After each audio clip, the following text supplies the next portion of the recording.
আচ্ছা, অনেকেই জানতে চাচ্ছিলেন কিভাবে ফটোর ব্যাকগ্রাউন্ড চেঞ্জ করা যায়। আপনার স্ক্রিনে এই মুহূর্তে যে ফটোটি দেখতেছেন, এই ফটোর ব্যাকগ্রাউন্ডটা কিন্তু দেখতে তেমন একটা ভালো লাগতেছে না, এবং আমি এই ফটোর ব্যাকগ্রাউন্ডটি চেঞ্জ করে এরকম ব্যাকগ্রাউন্ড অ্যাড করে এবং ফটোর লুকটিকে আমি পরিবর্তন করে দেব। আপনারা এই মুহূর্তে দেখতেছেন এই ফটোর ব্যাকগ্রাউন্ডটা কিন্তু খুবই চমৎকার, পাশাপাশি ফটোর ড্রেসআপটাও কিন্তু চেঞ্জ হয়ে গেছে। এবং আপনি কিভাবে এই ধরনের এডিটিং করবেন আপনার স্মার্টফোন ব্যবহার করে, চলেন আপনাদের সম্পূর্ণ প্রসেসটি দেখিয়ে দিচ্ছে। তবে তার জন্য আপনাদের দুইটি অ্যাপের প্রয়োজন পড়বে। প্রথম যে অ্যাপটি আপনারা ইনস্টল করবেন, ফটো ল্যাব নামের একটি অ্যাপ রয়েছে, গুগল প্লে স্টোর থেকে ইনস্টল করবেন। আর পিক্সআর্ট নামে যে অ্যাপ আছে সেই অ্যাপটি আপনি ইনস্টল করবেন। এই দুইটি অ্যাপ আপনারা কিন্তু গুগল প্লে স্টোর থেকে ইনস্টল করে নেবেন। আমার কিন্তু এই দুইটি অ্যাপ ইনস্টল করা আছে। প্রথমেই আমি ফটো ল্যাব নামের অ্যাপটি ওপেন করব। ওকে, অ্যাপটি ওপেন করার পর এখান থেকে এডিট ফটো আমরা এখানে ক্লিক করব। এডিট ফটোতে ক্লিক করার পর আমরা যে ফটোটি এডিট করতে চাই সেই ফটোটি ইনপুট করব। এখান থেকে আমি এই ফটোটি এডিট করতে চাই, ফটোটি আমি এখানে ইনপুট করে নিলাম। তারপর এখানে দেখেন এআই ফিল্টার্স, আমরা এই এআই ফিল্টার্স এখানে ক্লিক করব। ওকে, তো এআই ফিল্টার্সে ক্লিক করার পর একটু প্রসেসিং হবে, মানে স্ক্যান হবে। আমরা এদিক দিয়ে হচ্ছে সুইপ করব। এখানে দেখেন স্ক্রিন, আমরা এই স্ক্রিনে ক্লিক করব। তারপর এখানে কিন্তু আমাদের ফটোটি চেঞ্জ হয়ে গেছে। এটি কিন্তু অ্যাপের একটা ফটো, আপনাদের এখানে কিন্তু এই ফটোটি নাও আসতে পারে। আমার হয়তো একটু নেটওয়ার্কের প্রবলেম। ওকে, এখানে যখন আমি স্ক্যান করব আবার কিন্তু আমার যে ফটো আছে সেটা চলে আসবে। এখান থেকে হচ্ছে আমি এই ফিল্টার্সটা সিলেক্ট করলাম। এখানে দেখেন আবার স্ক্যান হচ্ছে, এখন কিন্তু আমার ফটোটি অবশ্যই চলে আসবে। দেখেন আমার কিন্তু ফটোটা চলে আসছে। এখান থেকে আমি চাইলে আবারও ব্যাকগ্রাউন্ড চেঞ্জ করতে পারবো। আবারও যদি আমি এই ফিল্টারটার উপরে ক্লিক করি তাহলে কিন্তু আবার স্ক্যান হবে, আবার কিন্তু আমাদের অন্য একটা ব্যাকগ্রাউন্ড অ্যাড হবে।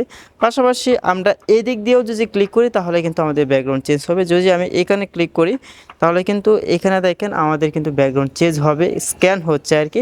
এটা কিন্তু ইয়ার সাহায্য হয়ে থাকে। অবশ্যই আপনাদের ফোনে ইন্টারনেট কালেকশন থাকতে হবে, ইন্টারনেট কালেকশন না থাকলে কিন্তু আপনি ব্যাকগ্রাউন্ড চেঞ্জ করতে পারবেন না। দেখেন এটা কিন্তু খুবই চমৎকার একটা ব্যাকগ্রাউন্ড চলে আসছে। তো এইখান থেকে আমি আগের ব্যাকগ্রাউন্ডটা রেখে দিলাম। এই ব্যাকগ্রাউন্ডটা আমার কাছে খুবই ভালো লাগতেছে। এখন অনেকে বলতে পারেন আমার অরিজিনাল পেজ নাই, অরিজিনাল পেজ কীভাবে অ্যাড করবেন সেটা দেখিয়ে দিব। এখানে দেখেন বিফোর আফটার আপনাদেরকে একটু দেখিয়ে নিই। দেখেন এটা হচ্ছে বিফোর, এটা হচ্ছে আফটার, আর এটা হচ্ছে বিফোর। ওকে, এখন হচ্ছে আমাদের অরিজিনাল যে পেজ আছে সেটা অ্যাড করতে হবে। তার জন্য এখানে টিকমার্ক, এখানে ক্লিক করলাম। তারপর এখান থেকে সেভ, এইখানে ক্লিক করে দিব। সেভে ক্লিক করার পর আমাদের গ্যালারিতে কিন্তু এই মুহূর্তে ফটোটি চলে গেছে।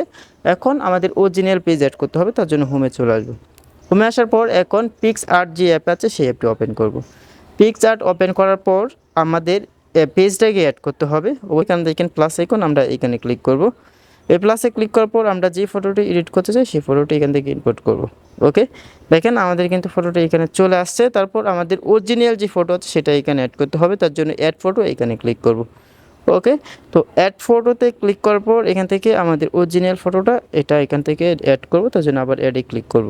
ওকে, তারপর এটাকে আমরা দুই আঙ্গুল দিয়ে চেপে ধরে এটাকে ছোটো করে নেব। তারপর স্ক্রিনটা আমরা ফুল করে দেব।